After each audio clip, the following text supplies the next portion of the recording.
우리는 가끔 소명받았다, 하나님이 부르셨다, 이런 말을 듣곤 합니다. 영어로 콜링이라고 하죠. 주로 해외 선교사로 나가거나 또 목회자가 되겠다는 사람들을 통해 그런 말을 듣습니다. 그래서 우리는 소명을 목사나 선교사 같은 아주 특별한 소수의 사람들만 받는 신적 부르심으로 생각합니다. 그러면서 어떤 분들은 이런 소명이 나에게는 제발 내리지 않고 지나가 주기를 바라기도 합니다. 혹시 내가 너무 은혜를 받고 너무 열심을 보이면 하나님이 나에게 덥석 소명이라는 것을 주시면 어쩌나 하고 조심하는 사람도 있습니다. 제가 그랬습니다. 제가 대학생일 때 어디 부흥회나 수련회를 가면 은혜 받을까 봐 두려웠습니다. 왜냐하면 그 은혜를 한참 받으면 그 수련회 끝자락에 주님이 선교사 파송장을 들고 서 계실 것 같았습니다. 이번 수련회 너무 은혜가 되는데 이거 좀 위험해.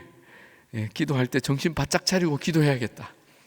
잘못하다가 내가 그냥 부지중에 선교사가 되겠다고 덜컥 서원이라도 하면 끝이야. 그리고 선교사님들과도 가까이 하지 말아야겠다. 괜히 어울리다가 그 불이 나에게 옮겨 붙으면 큰일이야. 나중에 깨달았습니다. 제가 소명에 대해서 너무나 착각하고 있었다는 것입니다. 하나님은 잘 지내고 있는 우리를 가만두지 못해 소명이라는 것을 주시려는 것이 아니라는 것이죠. 소명은 너무나 영광스럽고 위대하고 복된 것입니다. 그래서 하나님은 이 소명을 가장 사랑하고 또 충성된 종에게 맡기십니다. 그리고 하나님은 우리를 부르실 때 그 소명을 감당할 능력도 대책도 다 책임져 주십니다. 그리고 중요한 것은 하나님께서는 목사나 선교사 같은 특별한 사역자들에게만 소명을 주시는 것이 아니라 우리 아까 장로님께서 기도 중에도 말씀하셨죠. 하나님은 모든 백성에게 이 세상의 모든 영역으로 소명을 주신다는 사실입니다. 그러므로 회사원이 되거나 학교 선생님, 의사, 사업가 또는 가수가 되는 것도 하나님의 소명이 없이는 할 수 있는 일이 아닙니다. 왜냐하면 우리는 이 세상의 모든 영역이 하나님의 세계이고 모든 영역에서 하나님의 나라를 세워가도록 부르심을 받은 사람들이기 때문입니다. 물론 하나님의 소명이 우리의 바람이나 자기가 생각하는 평가와 크게 다를 수 있습니다. 지난주에 우리는 하나님으로부터 그 소명을 받는 모세, 그 떨기나무의 불꽃으로 부르시는 하나님의 그 소명의 모습을 살펴보았습니다. 하나님은 모세의 꺼져버린 열정에 하나님의 비전으로 도전하시며 애굽의 압제 아래 고통받고 있는 내 백성을 구원해내라는 소명을 주셨습니다.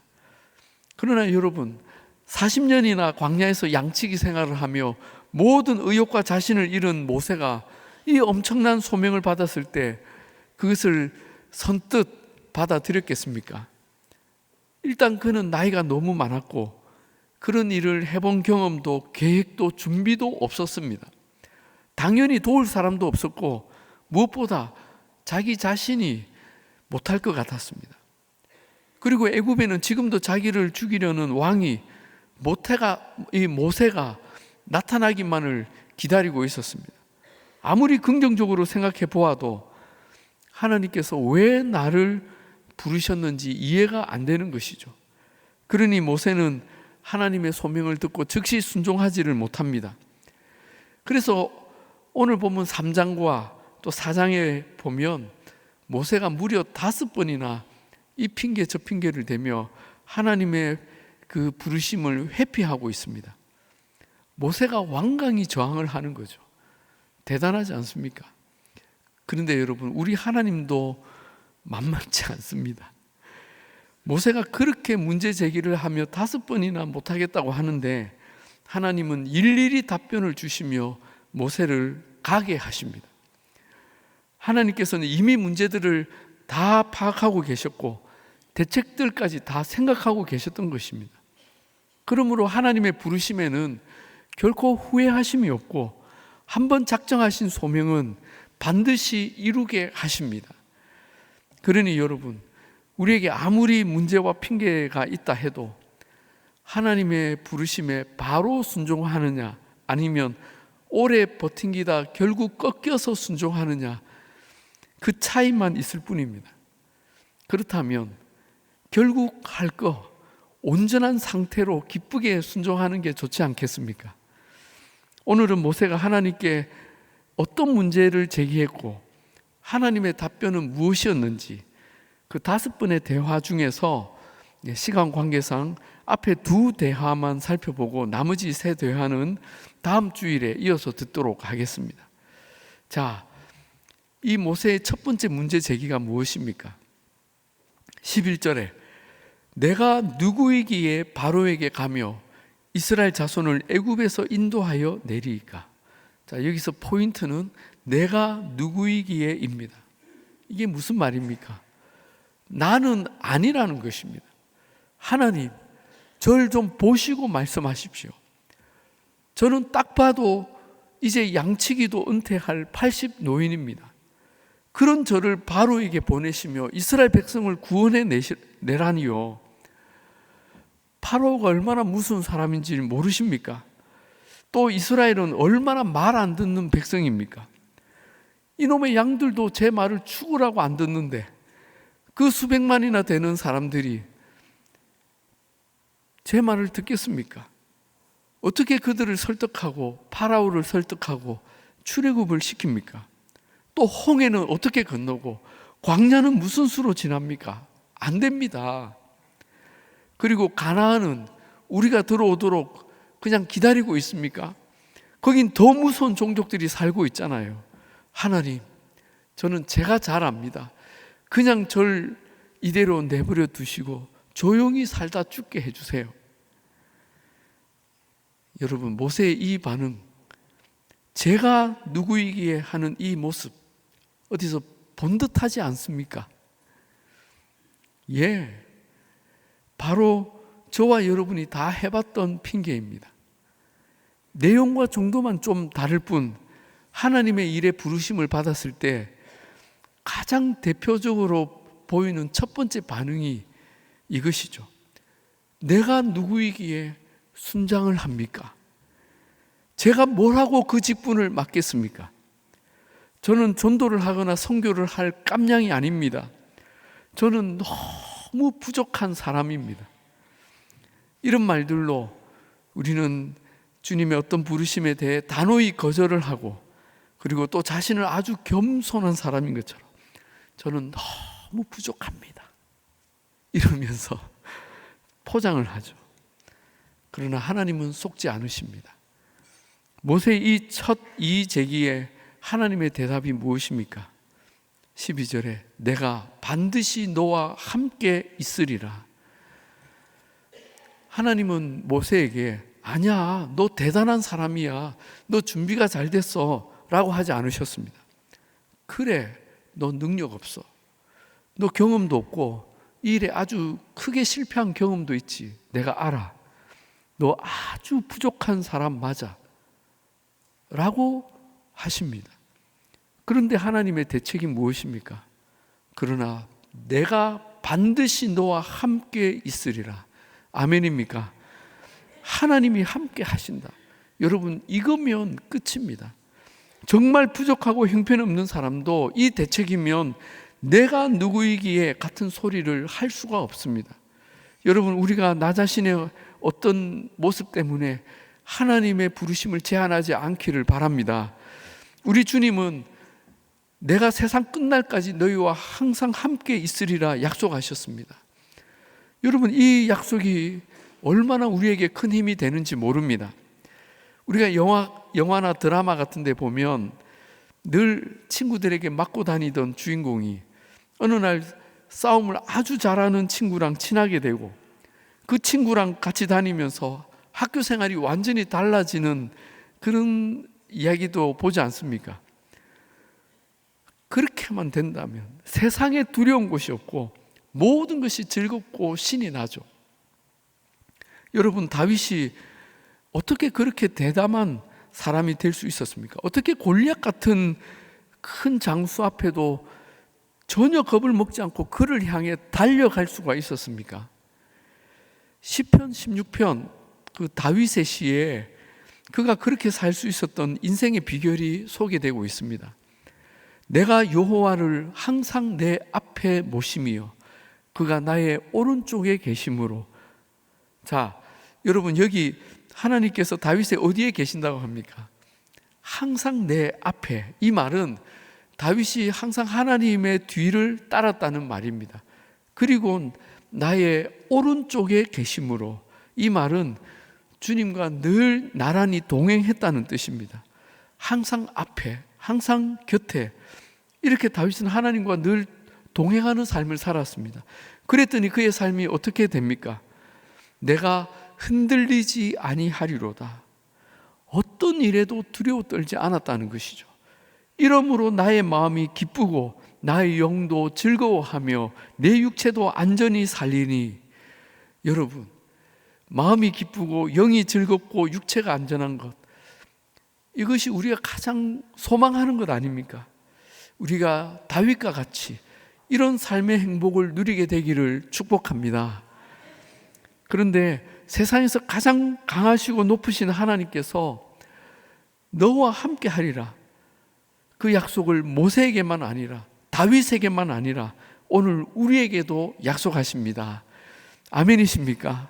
여러분, 이 약속을 붙들고 두려움 없이 기쁘고 즐겁게 살아가는 저와 여러분 되기를 주님의 이름으로 축복합니다. 자, 그런데 모세가 이번에는 두 번째 문제 제기를 합니다. 뭘까요? 좀 전에는 내가 누구이기에 라고 했는데 이번에는 하나님은 누구십니까? 라고 질문을 합니다. 13절에 내가 이스라엘 자손에게 가서 이르기를 너희의 조상의 하나님이 나를 너희에게 보내셨다 하면 그들이 내게 묻기를 그의 이름이 무엇이냐 하리니 내가 무엇이라고 그들에게 말하리까? 자, 하나님을 어떻게 설명하냐고 묻는 것이죠. 왜 모세가 이런 문제를 예상했을까요? 그것은 이스라엘 백성들이 오랜 기간 애굽에 살며 그 다신교 문화에 젖어 살았기 때문입니다. 그래서 이스라엘 백성들조차 그들의 조상들이 믿었던 하나님에 대해 모르는 사람들이 많았던 것입니다. 애굽에는 굉장히 많은 신들이 있습니다. 태양의 신 라부터 나일강의 신 하피, 가축의 신 아피스, 그 외에도 그 나일강의 개구리 신, 별의별 신들이 다 있었습니다. 그런 우상 문화 속에 살아가는 이스라엘 백성들에게 모세가 가서 내가 너희의 조상 하나님이 보내셔서 왔다고 하면 그것은 수많은 신들 가운데 조상의 신 하나를 추가하는 것밖에 되지 않을 가능성이 컸던 것입니다. 그러니 그런 사람들에게 내가 하나님을 어떻게 설명할 수 있을지 의문이라는 것이죠. 게다가 사실은 모세 자신도 하나님이 어떤 분인지 잘 알지 못한다는 염려가 있었습니다. 그렇지 않겠습니까? 여러분, 모세의 이 질문과 염려는 사실 우리에게도 해결되어야 할 문제입니다. 우리가 하나님의 일꾼이 되려면 하나님께서 어떤 분이신지 분명한 지식과 확신이 있어야 합니다. 내가 어떤 사람인가를 아는 것보다 이게 더 중요하죠. 그런데 이 하나님에 대한 지식과 확신은 단순히 머리로 아는 지식에 기반하지 않습니다. 하나님을 내가 만나고 경험하여 아는 전인적인 지식이 있어야 합니다. 하나님을 내 삶으로 인격으로 만나는 지식이 있어야 합니다.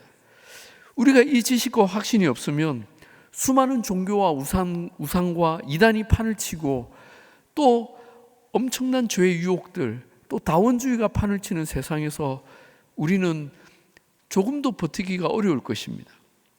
모든 종교가 다 진리를 말하고 구원을 말하는데 왜 기독교만 진리이고 기독교의 하나님만 참신이냐? 용어랑 형식이 달라도 결국 같은 목적지를 향하는 것이 아니냐? 그리고 솔직히 신이란 인간이 만들어낸 관념적인 존재가 아니냐? 이런 수많은 질문과 도전들을 해올 때 우리는 어떤 분명한 대답을 가지고 있습니까? 우리는 대답이 있어야 합니다. 하나님은 모세의 이 질문에 대해서 어떤 대답을 주십니까? 두 가지 대답을 주셨는데 첫 번째 대답이 14절에 나는 스스로 있는 자이니라 였습니다. 이것은 존재론적으로 하나님이 어떤 분이신지 설명하는 것입니다. 영어로 I am who I am, 이것이 더 정확한 번역인데 직역을 하면 나는 나다 입니다. 내가 누구냐고? 나는 나다. 굉장히 간단하고 성의 없는 답변 같지만 여러분 잘 생각하면 이 문장만큼 하나님을 가장 적절하게 설명하는 표현도 없습니다. I am who I am, 나는 나다. 나를 설명하거나 나와 비교될 만한, 나를 비유할 만한 어떤 존재도 이 세상에 없다. 나는 사람들의 언어나 논리로 설명될 수 있는 존재가 아니다 라는 뜻입니다. 한편 우리말로는 나는 스스로 있는 자다 라고 번역했는데 이것도 매우 적절합니다. 나는 스스로 있는 자다. 나는 세상의 무수한 신들처럼 사람에 의해 창작되어진 존재가 아니며 그 무엇에 의존하지도 않고 스스로 처음과 끝이며 영원히 존재한다. 그런 뜻을 내포하고 있는 것이죠. 여러분, 우리가 이러한 하나님을 믿으십니까? 여호와 하나님만이 우리 인간과 아무 상관없이 존재하는 분이십니다. 그래서 하나님은 인간의 설명이나 증명이 전혀 필요하지 않습니다.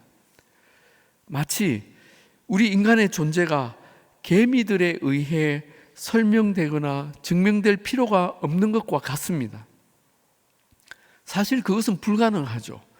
예를 들어 개미들이 사람에 대해 100년을 연구한들 개미의 차원에서 인간에 대해서 단 1%라도 이해할 수 있겠습니까? 인간의 지혜와 능력, 심리와 문화, 또 신앙과 영성, 역사와 미래에 대해 개미가 알겠습니까? 개미의 차원에서 인간의 이러한 것들은 신의 영역과 같습니다. 개미의 언어로 절대 이해할 수도 설명할 수도 없습니다. 인간은 더듬이가 없다. 인간은 어마어마하게 크다. 이거 외에는 뭐라고 설명하겠습니까? 그저 개미에게 인간은 인간이라고밖에 설명할 수가 없습니다. 마찬가지로 하나님은 인간이 측량할 수도 이해할 수도 설명할 수도 없습니다. 하나님은 스스로 존재하시며 하나님은 하나님이시라는 말보다 더 나은 설명이 없는 것이죠. 그래서 인간은 머리가 아닌 믿음으로 하나님을 알아가는 것입니다. 그런 절대자 하나님이시지만 하나님은 놀랍게도 우리와의 관계를 통해 자신을 설명하십니다. 15절에 하나님은 자신을 설명하는 두 번째 대답을 주십니다. 나는 너희 조상의 하나님, 곧 아브라함의 하나님, 이삭의 하나님, 야곱의 하나님 여호와라. 그들이 하나님을 어떻게 만났고 그들의 인생 가운데 어떤 역사와 변화와 축복이 있었는지 생각해 보라는 것이죠. 여러분, 우리가 하나님을 존재론적으로 다 설명할 수 없지만 우리와의 관계 속에 경험되어진 하나님을 우리는 설명할 수 있습니다. 즉 하나님은 우리를 창조하신 아버지시며 인간의 역사 가운데 찾아오셔서 우리 믿음의 조상들에게 꿈과 소망을 주시고 지금도 기적을 베푸시고 축복하시는 하나님이라는 것입니다. 다시 말해 하나님은 우리의 인생을 통해 경험되어진 우리의 하나님, 나의 하나님이라는 것입니다. 하나님을 이렇게 설명할 수 있는 사람은 가장 복됩니다. 여러분, 예를 들어서 아주 유명한 연예인이 있는데 어떤 사람이 그 연예인에 대해 정말 이렇게 흠모하는 마음이 있어서 그 연예인에 대한 많은 것을 알아보잖아요. 그가 어떤 음식을 좋아하고 고향은 어디고 학교는 어디를 다녔고 뭐 어떻게 그 연예인이 되었는지 뭐 지금은 뭘 하는지 뭐 다 꿰고 있는 열성 팬들이 있지 않습니까? 근데 어떤 자리에서 만약 그 연예인에 대한 이야기가 나오면 이 사람은 이제 뭐 아주 그 자기가 대화를 주도하죠. 그러면서 그 모든 자기가 알고 있는 정보를 말하며 자기가 찐 팬인 것을 과시하려고 합니다. 그런데 만약 그 자리에 그 이야기를 듣던 사람 중에 한 사람이 이렇게 이야기한다면 게임은 끝납니다. 내가 그 암흑의 절친이야. 조금 전에도 카톡 주고받았어. 내일 걔 집에서 밥 먹기로 했어. 여러분, 뭐 가족이면 더 할 말 일이 없죠. 그렇게 말한 사람이 있으면 모두가 탄성을 지르며 자기랑 가까이 지내고자 할 것입니다. 여러분, 이것이 지식보다 관계가 더 빛나는 이유입니다. 마찬가지로 하나님은 신학적 지식을 통해 우리가 잘 알아갈 필요도 있지만 우리 개인의 삶에서 만나고 경험되어진 우리의 하나님, 나의 하나님으로 알아가야 합니다. 만약 여러분이 전도를 하는데 그 전도를 받던 그 사람이 갑자기 그러면 하나님은 어떤 분이세요? 라고 묻는다면 여러분, 하나님을 어떤 분으로 설명하겠습니까? 우리의 신학적 지식을 동원해서 하나님은 창조주이시며 무소부재하시며 전지전능하시며 영원불변하시며 하면서 막 이런 얘기를 하겠습니까? 그것도 필요하긴 하겠지만 더 설득력이 있는 것은 내가 만난 하나님, 그분을 통해 내 삶이 어떤 변화가 있었고 나는 지금 어떤 기쁨 속에 어떤 확신 속에 살아가고 있는지 그걸 이야기해야 되지 않겠습니까? 유명한 예화가 있습니다. 어떤 시골 교회의 할머니가 이제 교회를 다니기 시작했는데 세례를 받게 되었습니다. 세례 응답하는 날 교회 가기 전에 며느리가 그 할머니에게 신신당부를 합니다. 어머님, 오늘 목사님이 어머님에게 예수님이 누구냐고 물으실 텐데 그러면 하나님의 아들이시고 내 죄 때문에 십자가에서 돌아가신 분이라고 꼭 말씀하셔야 됩니다. 하나님의 아들이시고 내 죄 때문에 돌아가셨다고 꼭 말씀하십시오. 자, 드디어 세례 문답 시간이 되었습니다. 며느리의 예상 문제가 적중을 했습니다. 목사님이 예수님은 어떤 분이십니까? 물었습니다. 그러자 이 할머니가 우리 며느라의 죄 때문에 죽은 양반 아닌겨.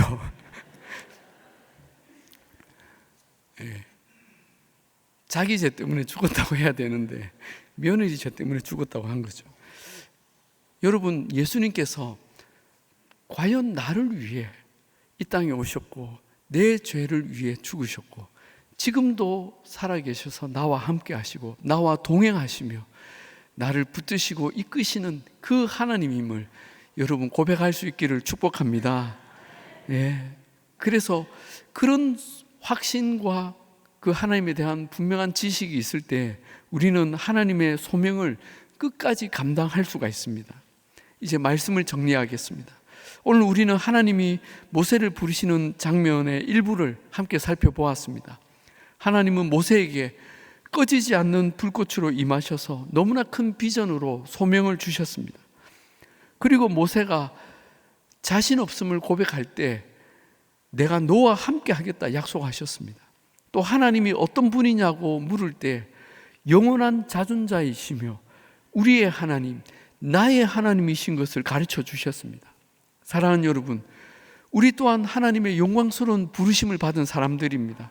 그러나 그 부르심보다 먼저 우리와 함께 하시는 하나님, 영원히 존재하시며 우리의 인생 가운데 찾아오셔서 놀라운 꿈과 소망을 주시고 복을 주시는 하나님이신 것을 알고 확신하기를 바랍니다. 그 하나님을 제대로 안다면 우리는 비록 이 광야의 떨기나무 같은 인생일지라도 하나님의 불꽃을 이 세상 가운데 밝히 드러내며 살게 될 것입니다. 그리고 그 길은 부담과 두려움의 길이 아니라 즐겁고 기쁘고 행복한 길이 될 것입니다. 주님과 동행하심으로 그 즐거움의 길을 평생 걸어가시는 복된 저와 여러분이 다 되시기를 우리 주님의 이름으로 축복합니다. 기도하겠습니다. 하나님 아버지, 감사합니다.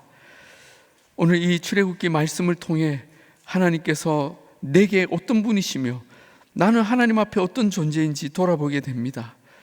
나는 아무 선한 것도 없는 떨기나무 같은 존재이지만 오직 예수 그리스도로 말미암아 새롭게 되어 주님 안에서 모든 것을 할 수 있음을 고백합니다. 하나님이 함께 하시기에 나는 강하고 크며 복된 인생을 살게 될 것을 믿습니다. 또한 주님을 따르는 길이 때로는 험한 골짜기와 같은 곳을 지나지만 주님으로 말미암아 즐겁고 평안하며 행복한 여정이 될 것도 믿습니다. 주님, 우리가 주님의 소명을 끝까지 이루게 하여 주옵소서. 감사드리며 우리를 부르신 예수님의 이름으로 기도하옵나이다. 아멘. 이 시간에 우리 하나님이 주신 말씀 생각하면서 우리 함께 찬양하실 텐데, 그 자리에서 다 일어나셔서 우리 주와 같이 길 가는 것 우리 힘차게 찬양하시겠습니다. 우리 박수 치며 찬양합시다.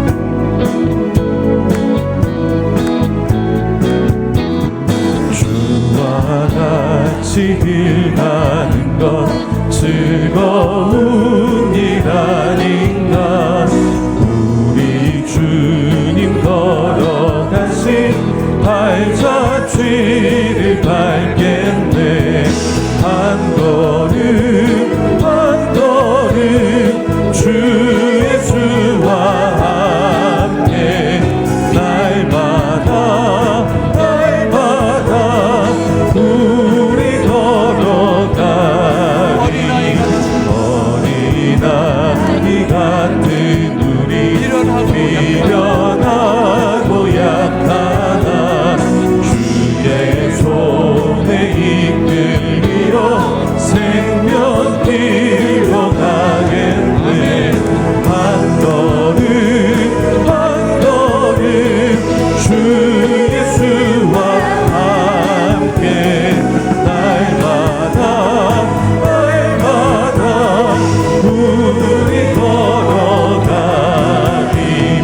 꽃이 피는 들판이나 험한 골짜기라도 주가 인도하는 대로 주와 같이 가겠네. 한 걸음 한 걸음 주 예수와 함께 날마다 우리 걸어가. 예선지자의 녹같이 우리 그곳 천국에 들려 올라갈 때까지 주와 같이